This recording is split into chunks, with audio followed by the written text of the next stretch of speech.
Good morning. Dear members of government, dear members of parliament, dear friends and colleagues, ladies and gentlemen, we must acknowledge it. There are many issues with human rights, far more than what the previous generations of Christian Democrats believed. Most of these issues have a theoretical root, but today I want to denounce a very practical one. Nowadays, the main purpose of human rights is not to protect the freedom to live a decent life anymore, but to serve as an instrument to impose the leftist revolution on countries which refuse it.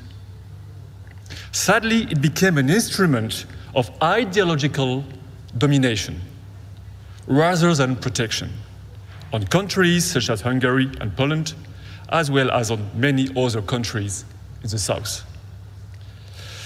And why is that so? What happened? One of the reasons, we must say, is corruption.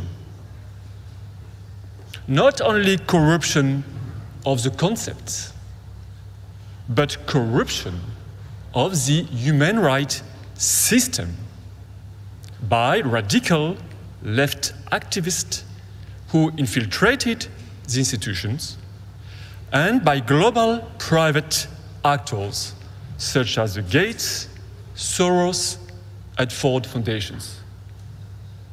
This is what the European Centre for Law and Justice has revealed in its recent reports. Let's get into details. A few private foundations and companies are exercising an increasing control over international institutions. For example, in 2020, they have paid nearly $1.5 billion to UNICEF, over $1 billion to the World Health Organization, $500 million to the Office of the High Commissioner for Refugees, and so on. Even the International Criminal Court received fundings from the Open Society, as well as the Council of Europe in Strasbourg with the European Court of Human Rights and the Inter-American Commission on Human Rights. Along with these fundings, these private foundations contribute to set the agenda of these international institutions they finance. There is a reason for that. The international institutions have global power, but seek money.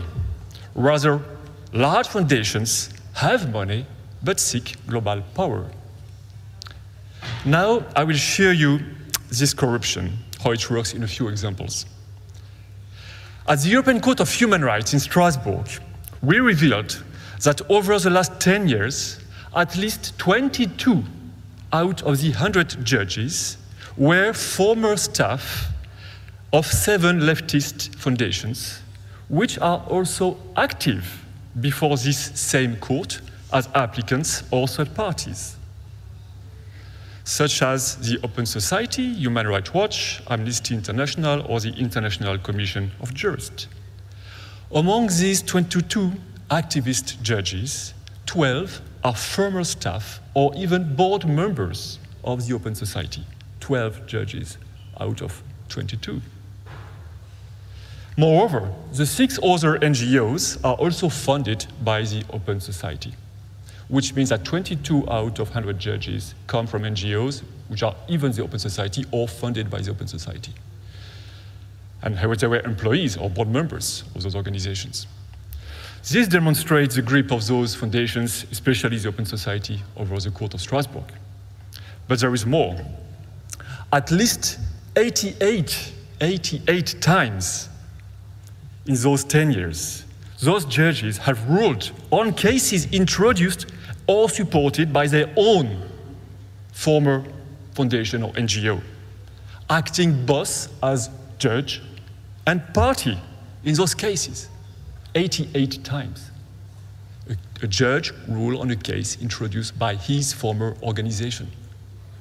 Okay, a board member of the Open Society, or former board member became judge, and then ruled on a case supported or financed by the Open Society. 88 times in 10 years, at least.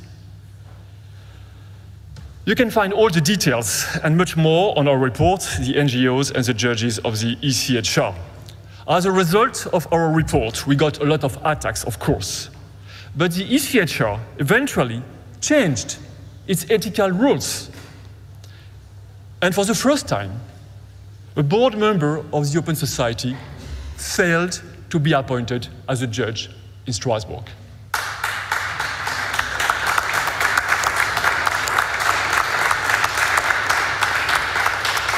Thank you. The situation is not better at the UN, as we have shown in another report published last year on the financing of the UN Special Rapporteurs.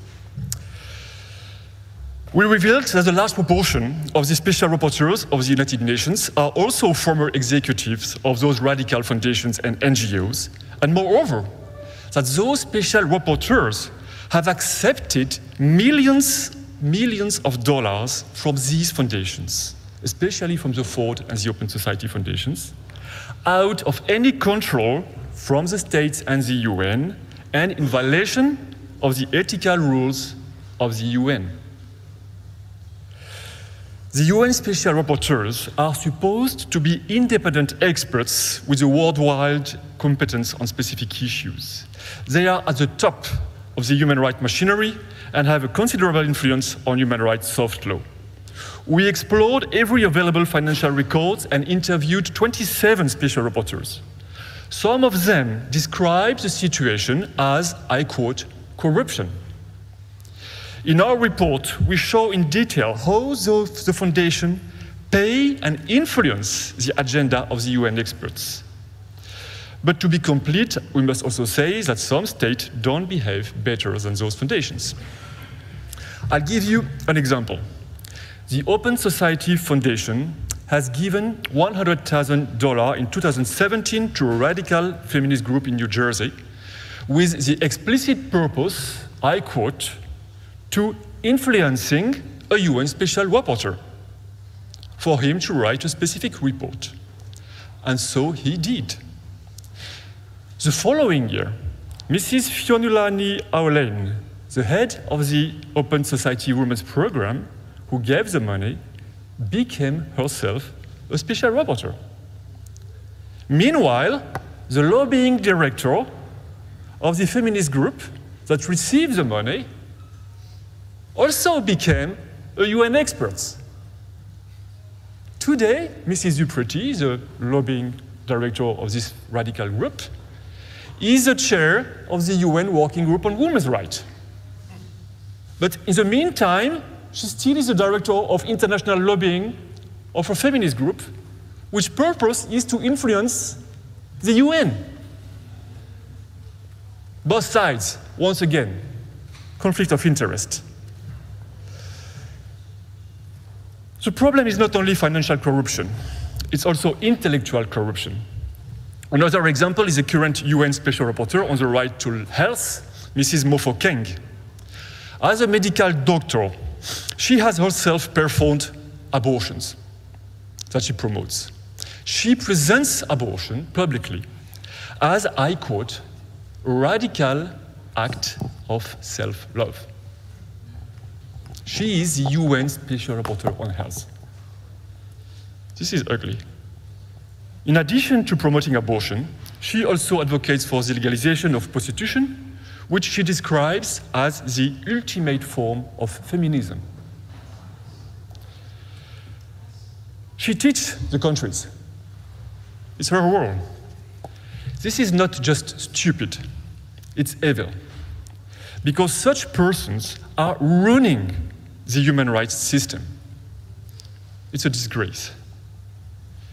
You can find the details on this report on our website. The report is entitled The Financing of the UN Experts. Of course, they were not happy with it. We are expecting some more developments in the coming months from some internal administration from the UN. But the World Health Organization is even worse. You may have heard of the recent guidelines on abortion. And guess what?